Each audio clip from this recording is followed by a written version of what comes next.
I think that my faith journey kind of took a turn from the way I was raised or been growing up. Shortly after being deployed to war, after studying Christianity and the Holocaust, I think that for me, studying some of the evils that humanity has done and seeing the effects of war on my peers, some of the answers that have been given to me growing up, they didn't seem to provide answer for me anymore. Answers about all things being God's will or God being totally sovereign.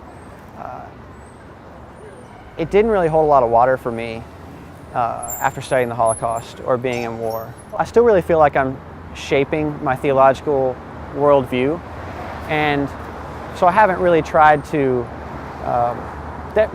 definitely haven't tried to convince my parents that I'm right and they're wrong. McAfee is a moderate, progressive Baptist seminary. We got to meet a lot of Christians that I didn't think were Christians before going there. One of the relationships that I've been able to develop at McAfee has been with a gay couple, and the conversations that we've had and the time that we've spent together has been incredibly enlightening as to how I'm to work through this issue as a theologically trained member of society. For me right now, I think one of the greatest challenges to the modern church is becoming irrelevant. I think because the church is spending a lot of time continuing to make lists of do's and don'ts, who's in and who's out, the church needs to be a place where all are welcome.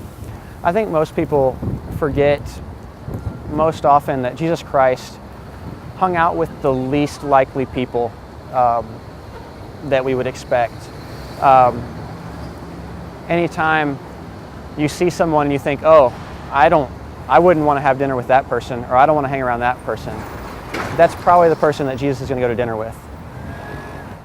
One of my favorite sermons that I've ever heard actually happened at the New Baptist Covenant meeting in Atlanta in 2008. It was by an unlikely minister, but I was there, and Bill Clinton actually gave a sermon. He was the keynote speaker one night, and a phenomenal sermon from 1 Corinthians, talking about how we should be careful about the prescriptions we make in society, because right now we see through a glass darkly.